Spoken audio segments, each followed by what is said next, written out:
Good morning and welcome back to another Sunday of our Andy Stanley series. We are on the final video of his, which we are breaking up into pieces because I don't know how you'd attend this class like in person and be able to retain anything from it, because when we break it into like 3 or 4 sections per video, it's still enough to have a conversation and debrief and talk about. So we're going to watch another clip from his last session today. If you'll remember last week, what we talked about was really what we had a good conversation about was that sort of idea of getting stirred up and sort of like whatever gets you stirred up and whatever gets stirred up in you is already there.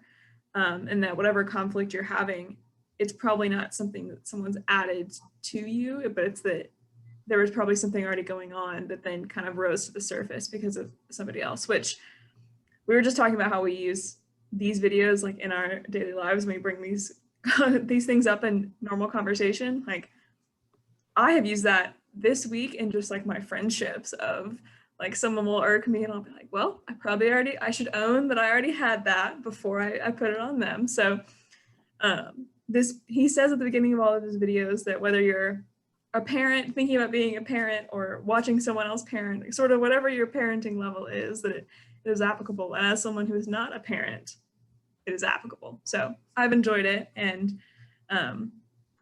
yeah, let's dive on in. So we're gonna watch about a 10-minute clip today, which will be plenty as usual. I'll have lots to say in that time, and then we'll come back together as is our sort of normal plan and debrief and discuss and kind of see what hits us. So let's do this. And there's another reason we have to get this right in our roles as parents. Our words, we talked about this last time, our words weigh so much. And when we allow our emotions to take over, isn't this true? When we allow our emotions to take over our mouths, what do? We actually talk to and react to our children as if they have the context and the capacity of an adult, and they have neither. Worse, we wouldn't dream of talking to another adult the way we talk to our kids sometimes, right? Adults who actually have the capacity to chalk it up to us just having a bad day. Adult friends who would just look at us and say, what's wrong with you? But our kids, they process our anger as what's wrong with me. So, are you easily stirred up? And are you willing to admit that the peanuts at the bottom of the jar and the vegetables at the bottom of the pot were already there? And would you be willing to pause and acknowledge that your slice of the conflict pie is that you aren't getting something you want? And yes, I admit it, what you want from and for your kids is probably good for them. But the frustration, the emotion, the anger stems from something you're not getting. You aren't getting what you want.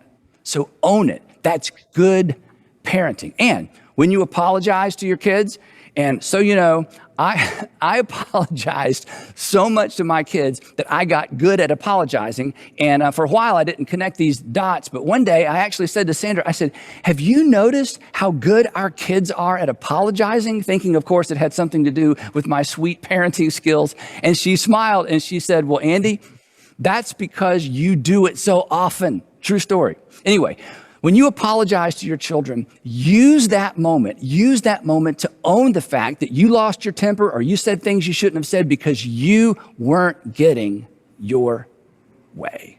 Love is not self-seeking. Love is not easily angered. Or, to put it another way, when love is not self-seeking, it will not be easily angered.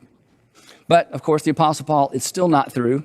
Next up, he says this. He says, love, this is so hard for us as parents, love keeps no record of wrongs. Now, this is so difficult in parenting because the days are long and so are our memories, right? But remember, there is no win in reminding our kids of their past failures. They already know. Besides, it's a bit of a power play. Think about it. When somebody holds your past over you, who's in the elevated position? They are. But as a parent, You're already in the elevated position. There is no need to open the file cabinet. And of course, that's true in marriage as well. Forgiving, think about it, forgiving and pretending to forget. Forgiving and pretending to forget is always your best bet. Not to mention, it appears that that's exactly what God does for you and for me.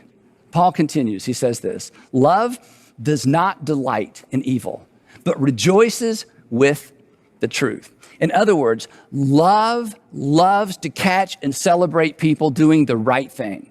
And love does not delight in or feel a sense of victory catching people doing the wrong thing. And again, I've had so many of those moments of I've got them this time.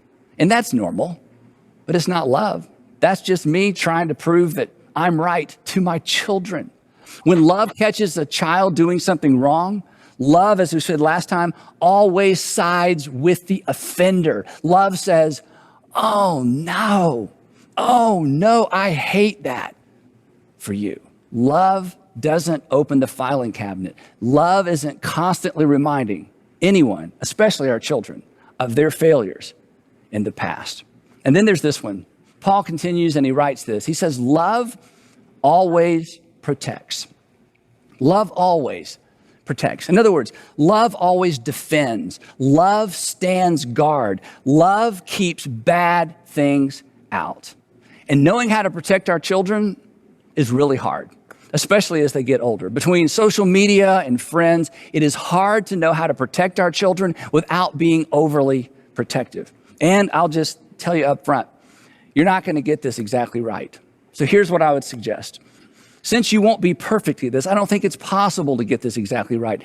Err on the side of too much protection rather than too little. Relax your grip slowly because it is easy. It's always easier to grant more freedom than to take freedom away once it's been given. Just trust your gut as a parent and know who their friends are. And one more thing on this. Freedom, when it comes to giving our kids freedom, freedom should have very little to do with age, and it should have a lot to do with their maturity and their ability to handle responsibility. And this is something your kids will never understand, just like we never understood it. Everybody, think about it. Everybody gets a learner's permit at 15 in our state, right? Whether they're ready for one or not, right? No, that's up to you. So mom and dad, stand your ground. It's okay for your kids to hate you temporarily. That does not mean you're a bad parent. It probably means that you love your son and you love your daughter more than you love the approval of your son or your daughter. This is so important. Parents who seek the approval of their children over and above what's best for their children, they end up with neither approval nor what's best. It's in those fierce tests of wills that you discover what and who you value most. There is a fist-size hole through the drywall of a bedroom closet in our house, and it wasn't my fist. And I never had it repaired. For me, it is actually a visual of what love looks like sometimes. Sometimes love looks like the enemy. And mom, dad, that is okay. Because love always protects. And sometimes love protects fiercely. So wrapping up this discussion, wrapping up the series, remember this. There are no perfect parents. There are no perfect kids. And there are no perfect families. And honestly, you don't even want perfect kids, right? A perfect child would probably not enjoy spending much time with their imperfect parents, not to mention their imperfect brother or sister. In fact, sometimes when we're talking to parents, I ask this question. I say, hey, if you had to choose and you had the opportunity to choose between perfectly obedient children who never caused you a moment's trouble, but who did not enjoy being with you, or a typical child or typical children who got into typical trouble and kept you up at night for a season, but who in the end enjoyed being with you, which would you choose? And in the end, maybe not in this particular season, but in the end, you would choose a healthy relationship over perfect behavior. And here's something interesting. So did your Heavenly Father. The fact that God gave us the gift of free will and announce forgiveness ahead of time says a lot about what's most important to our Heavenly Father, namely relationship. He made us relational beings. So if I had to boil everything in this series down to one thing, it would be this: parent toward, if you're going to create a North Star for your parenting, parent toward a healthy adult relationship with your children. Set your sights on parenting toward a healthy adult relationship with your children. Now, this concept or this goal came into sharp focus for me personally when Andrew, our oldest, was still an infant. We were driving to meet Sandra's family for vacation. And as we were driving, we decided to set some family goals. And we eventually did that. But as we began the conversation, something in that conversation crystallized for me what I ultimately wanted for our family. And I say me because what I wanted for our family was something that Sandra actually grew up with. And honestly, she would tell you, she thought it was normal, but it wasn't my normal. It wasn't my family normal. Her normal, her family with her brother and her sister, they always loved being together. They always looked forward to being together. And the older they got, the more they enjoyed being together. And I didn't experience that after about 8th grade. So as we were driving, I told her, I said, I want our family to look like your family. So we established, and I think this was really for me, we established as our North Star, our objective to raise our kids in such a way that they would enjoy being with us and with each other when they no longer had to be. We wanted them to enjoy and look forward to being with us and with each other once they were old enough to decide for themselves. And that became, again, our North Star, the sort of the organizing principle for our home, framework for our parenting decisions. It created guardrails for our time, scheduling. It determined how we discipline. And it's a big reason why honor, and honor mom in particular, became a priority in our home. Obedience, again, obedience is not at the heart of a mutually satisfying relationship. Honor is. And don't get me wrong, I like obedience. We wanted our kids to behave, but we wanted something more than perfectly behaved children. Specifically, I wanted to maintain influence, not control, but influence throughout my kids' lives. And as we've talked about, once your kids leave home, the health of your relationship with your kids will determine the degree to which you have influence.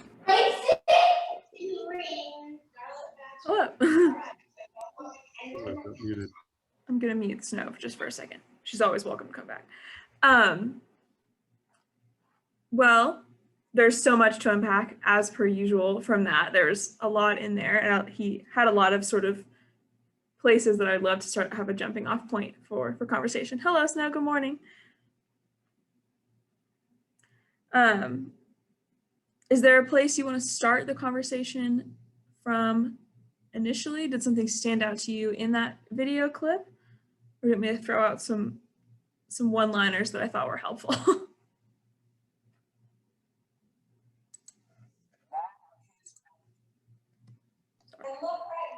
Well, I only caught the tail end, but we've been having some discipline problems over here, and I do like the honor the parents, because that's what we've been talking about with the discipline issues. We've been talking about that with the kids, that you've got to, I don't know. That's good. That's good. Yeah, it does help with obedience to honor too. I mean, I know he was saying that by honoring the parents, then he could, demonstrate influence throughout their lives. But honor does, if you honor the parents, then obedience does flow from that. Because we've been having discipline issues over here. Yeah, I think one of the things that I appreciate most about the way that he kind of taught this class and leads this class is the fact that he makes no claim to be perfect, or that he had perfect kids that had no problems and no faults.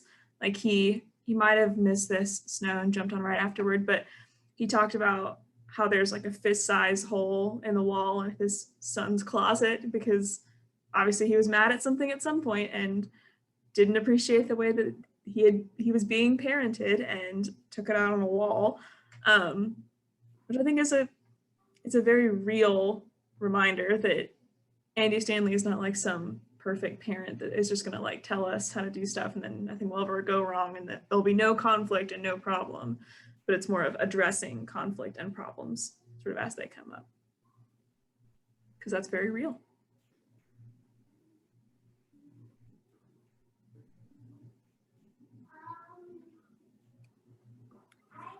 I loved the statement. It was just kind of the whole wrapping it up that love always protects, right? Because I feel like, especially when your kids get older, some of the harder decisions you make in disciplining them or telling them no about something they want to do is generally because you love them and you're trying to protect them. And those are the hardest. I think sometimes the hard to tell your kids no a lot of times is really hard. So, but it's true that often or always it's just because we're trying to protect them.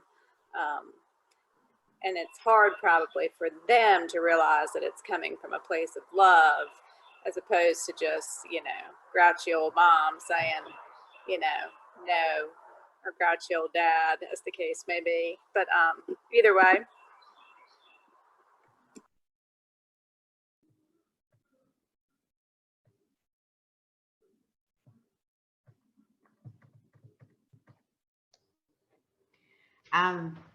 God, this was just such a great segment, I think, with some work that I've been doing. Sometimes life and families can get quite chaotic, as we all know. I experienced it. It's easy to remember that. And, I think clearly the easiest way to do this is starting out to establish that honor and respect, because if the couple, the wife, the husband show honor and respect to one another, then they're modeling that automatically for their children. But there are times where you hear this and you're halfway down the path of parenting, but it's not too late. One thing I used this week with somebody was that I asked the question, what kind of atmosphere do you want in your home? Because I think Andy Stanley addresses that when he talks about honor and respect. And if you sort of set that as your compass in the way that you speak to one another, the tone of voice, the words used, I think creating a calm and loving environment really helps foster honor and respect. That gets into when he was saying that he noticed that his kids are really good at apologizing, and he realized it was just because he apologized all the time. But it's that modeling of that behavior. If you get into the habit of apologizing, or for the things that times you mess up, or owning you're part of a conflict, or sort of all the things he's talked about, if you do that and that's part of who you are and how you participate in the household, then other people will sort of over time sort of see that and model that behavior too, because that's what they see from you. I think the tendency is, at least for me, I should always speak about me, but at different times to, if you lose your temper and yell and scream and then go over it again and again, it loses its effectiveness, because they start thinking, okay, I get it, and they start resenting the pressure, and it doesn't end up being a good learning opportunity with that. So this whole thing of, a healthy relationship versus perfect behavior, I wrote that down, and I don't usually make many notes, but that's something I want to keep in mind, that's important for everybody, not just parent-child, but for everybody.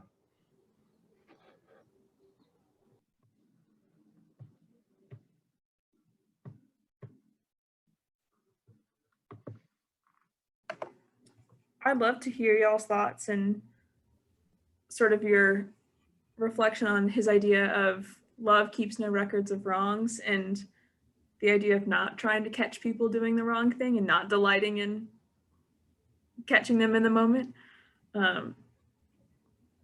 It's an easy trap to fall into.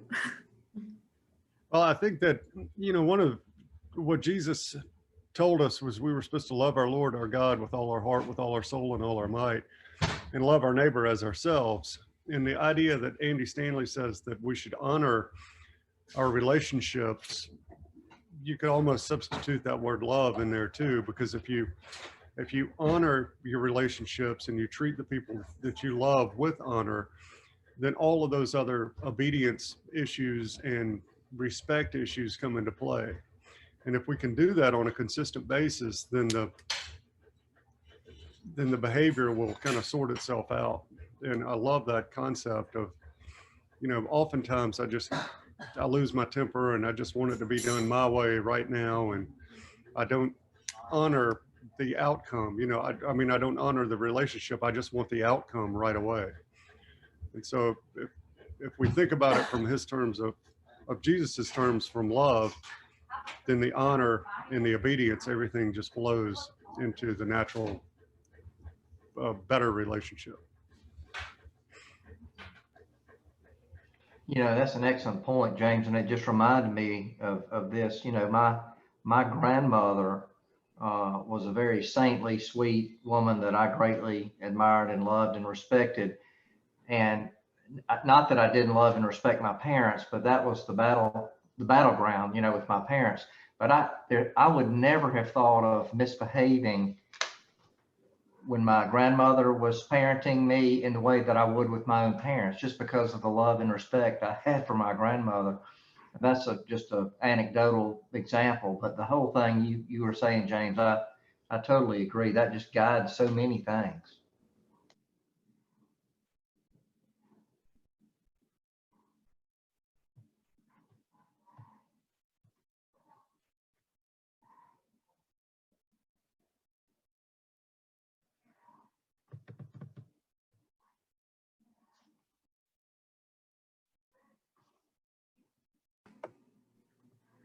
And I liked the way that he sort of closed out he's sort of like wrapping up, you can tell, but his idea of that conversation he had, I'm gonna forget his wife's name, Sandra, of sort of like what's their North Star gonna be, and sort of having an idea for what they want their family to look like, sort of outside of a conflict, like having a conversation without addressing an issue sort of in mind of when everything is going well, what do we want our goals to be, and like what do we want our family to look like, which I think is a good reminder that you can make changes when things are going well, not just when things are going poorly or you're kind of in that moment of struggle.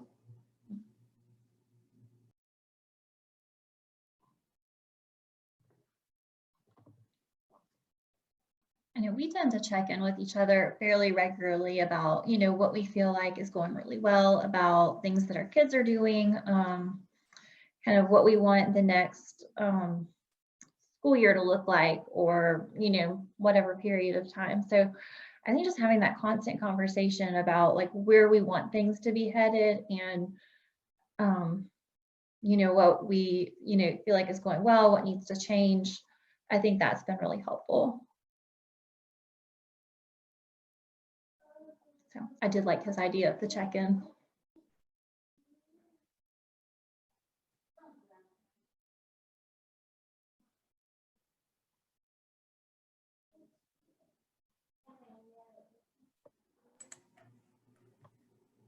I feel like one of the things that he brought up that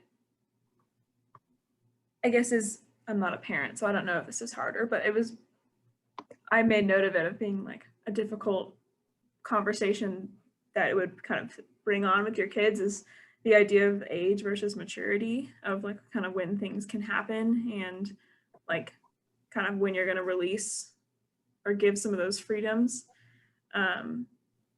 Was that helpful to y'all, sort of as parents who were dealing with that constantly of, well, just because your friends are doing it doesn't mean it's your turn, or just because you turned this age doesn't mean that this can happen, or you're there, so it's fine. Sort of what were your thoughts when he was talking about that? I think as parents, I just reflecting back on parenting my own, okay, when you get 8, then you get to stay up till 8:30, whatever. We sort of, our tendency, I think, is to want to set goals for our children because we feel like that motivates them, but when you do that, you're not really looking at this whole maturity thing. It's not dependent upon age, and if that child clearly needs those 9 hours of sleep, then you're not doing them any favor that, hey, just because you turn 9, 10, whatever, you now get to stay up to this time. I just think we have to be careful about laying things out as rewards that may not actually be suited to them for their maturity level. That's what that made me think about when he was talking about that.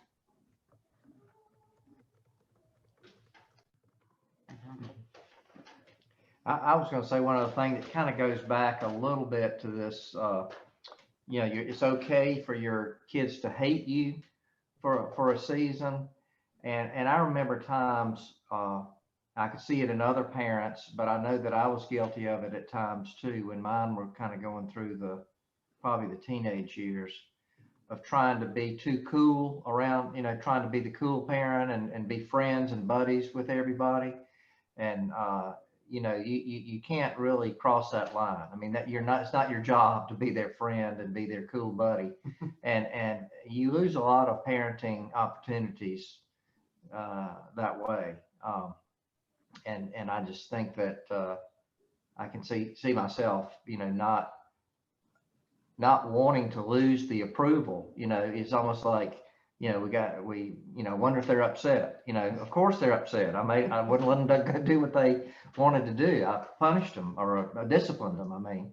So it's okay for them to be upset. And I remember punching a hole in the wall in my bedroom when I was a teenager, and going into the closet, because there was a closet behind it, and cutting a hole in the sheetrock and pushing it back out and taping it with duct tape so nobody would know. And, my parents would have understood that, but I never let them know it because I patched it up. And so it's weird how we just don't confront our emotions in honest ways. So anyway, rambling.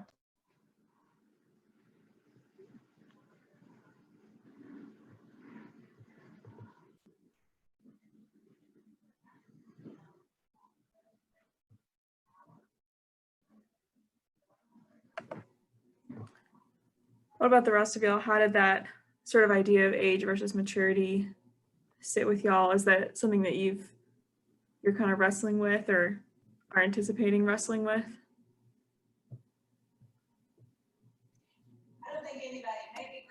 I don't know. I can't. I don't know. I don't think I do that. So it doesn't. I don't know.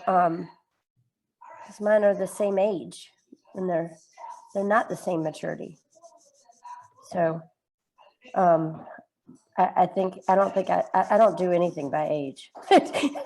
So I mean, yeah. Yeah. If we stay up late, it's just because we haven't been able to address everything that we need to address. It's not a gift or a reward. Mine go to bed early, and if we have too many things in the day that it gets late, then it's just late. It's not a reward, and it's not. I think sleep is the most important thing. So I don't know. I don't know. I don't experience that problem. And I can't think of how else. And I don't believe in electronics, so I don't know. I can't see besides electronics and going to bed. I can't see how that applies because I did miss it. Is there anything else? How age versus maturity would apply? I'm not sure. I think with most things, I liked what Greta said.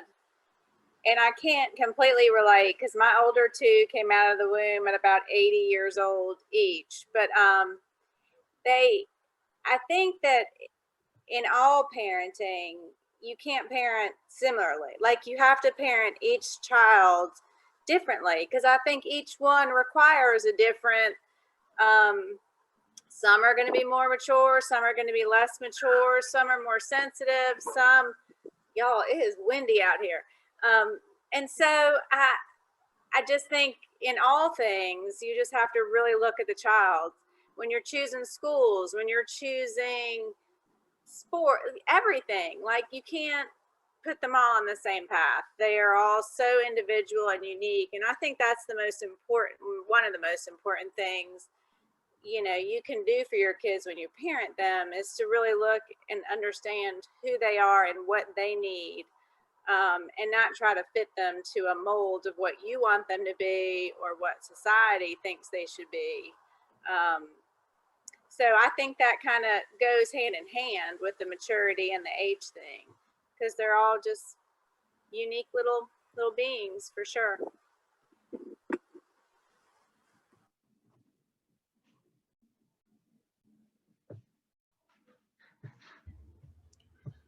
Our children are 23, 20, and 13. And we certainly didn't parent the 13-year-old differently than we did the 23-year-old. And I think that's just, you know, the first child versus the third child. And maybe, you know, we're older, more relaxed, a little bit lazier maybe than we were with the first child. But we seem to be doing a better or different parenting job on the third child than we did on the first one, just because we're not as uptight about what we think that it should look like. And we're letting it flow a little bit more naturally. And we have the experience of the first two children to guide us. So I think that we are parenting more on maturity now, but that's our maturity, not so much the child's.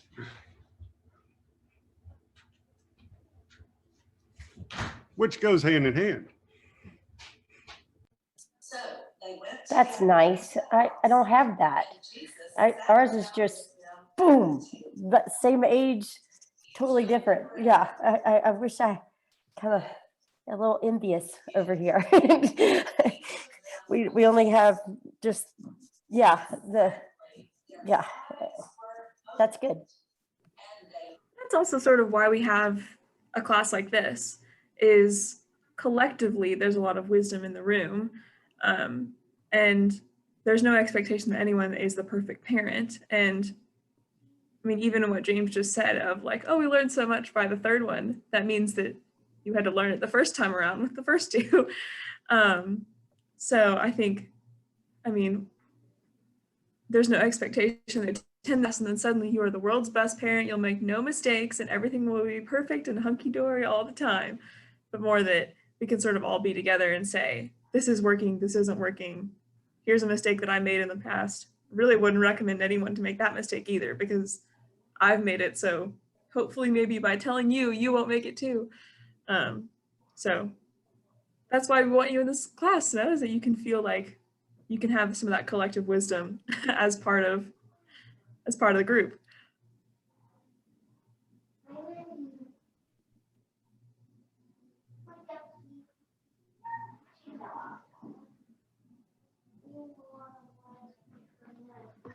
So I think one other point that I would want to sort of see if that we had something to unpack from it was,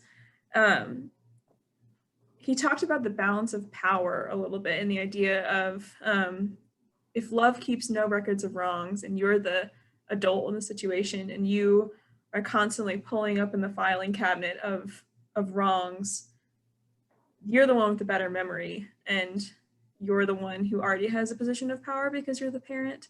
And so you're sort of like lording their faults over them.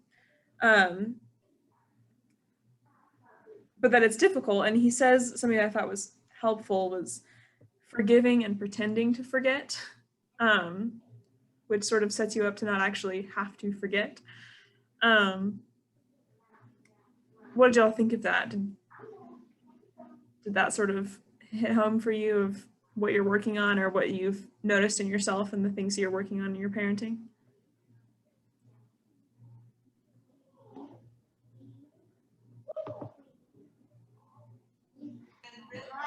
Yeah, I know that. I know that because you're supposed, I mean, positive behavior supports. I mean, that's what they use in school is positive behavior supports, or that's what they should use.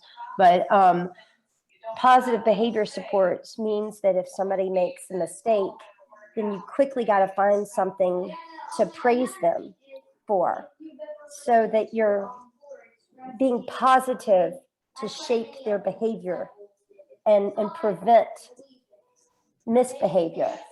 Because all behavior is communication. And so you want to shape behavior and prevent, unwanted behaviors, right? So you do that in a positive way. And I don't do a very good job of that. When I mean, I know that's what you're supposed to do, and that's really the best way to parent, is to provide those positive behavior supports, because that's what we are. We're just providing positive behavior supports. But I get stuck on some of the things that go wrong, and I get stuck on them, and I know I shouldn't get stuck on them. But our children are just really seeking our approval and our praise and our ability to be proud of them. So if they make a mistake, you do need to forgive and try to put it out of your brain so that you can then praise them and mold them the way that you want to. But I don't do it. I know all that, but I don't do it very well. Yeah, because it's hard once a mistake gets made, then it's hard not to get stuck on it. But you should never get stuck on it. Yeah.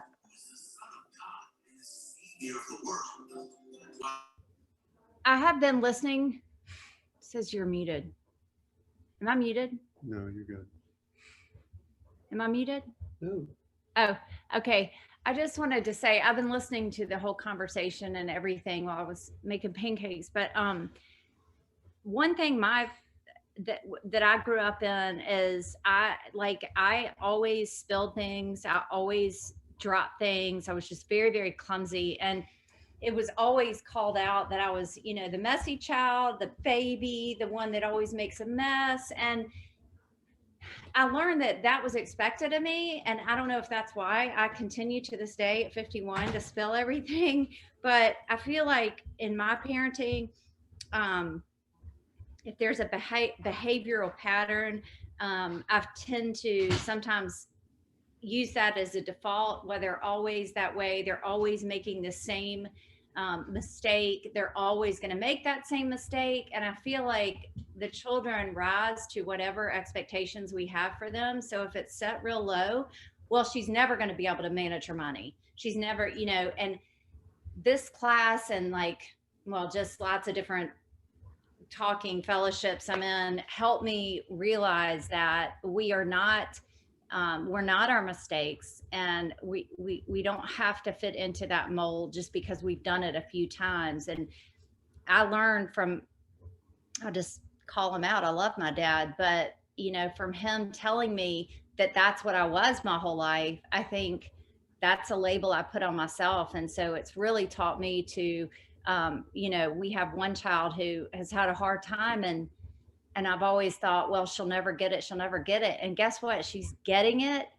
And it's amazing. And I still even think, oh my God, the shoe's going to drop, the other, something's about to happen. We're going to go back to that pattern. But it's so important not to pull, like you said, pull out the old files and change, because they will become the person that we expect them to be. And if it's not good, or if it's a fault that we keep finding in them, that's going to be their default, because that's the way they're going to think of themselves. We have so much power over the way they see themselves right now, especially when they're young.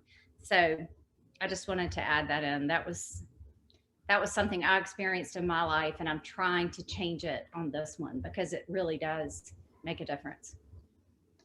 I think those are great points that both of y'all bring up, Elizabeth and Snow.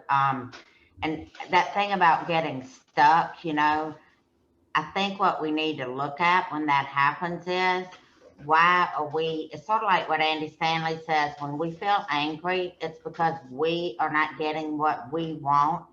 And so if we, in other words, that's a big frustration point when we see our child continue to repeat a pattern of negative behavior that we feel like we've corrected them for.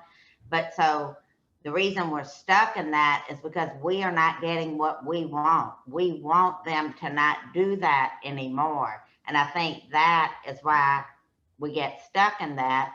And obviously the positive psychology, try to catch them when they don't repeat that pattern and praise them, recognize it, but just realize that change doesn't happen overnight, you know?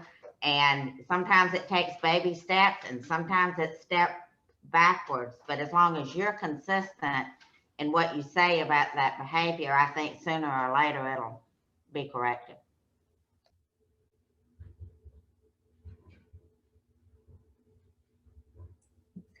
Well, about the expectations, I do like that. You know, we are not, we pulled Snow out of school because school with an IEP a lot of times, and it's not supposed to be this way, but it is.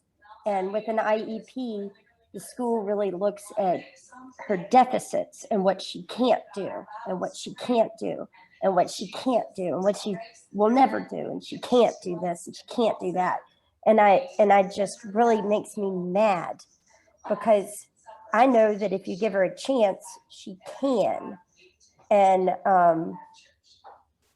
yeah, you do become what is expected of you. And what is expected at school is that they don't think that she stands a chance to graduate, but I think differently.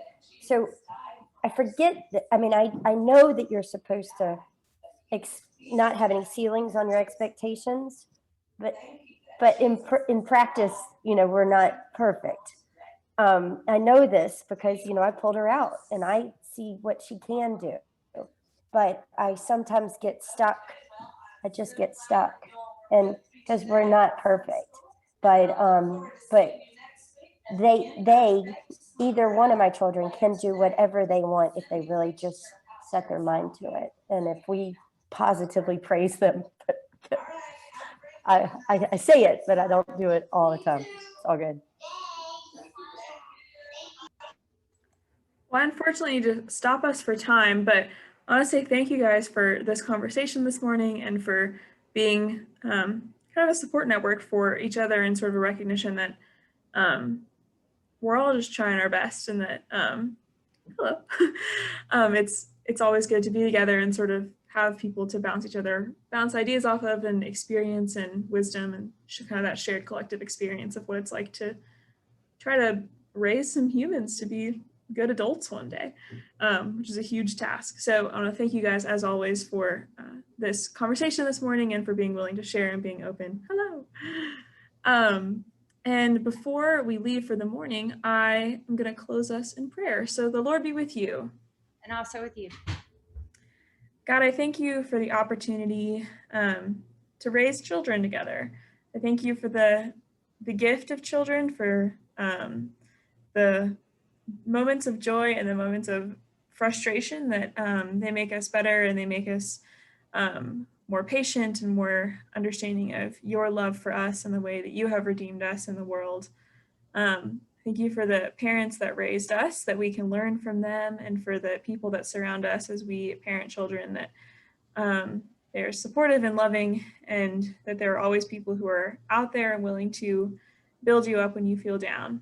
Pray that as we go into this week, that we would remember your love for us and your love for all of the children you have made, that we'd be ever mindful of the ways we could be more loving and caring and patient in the world. I pray we come back together next week happy and safe and healthy. And it's in your son's name we pray. Amen.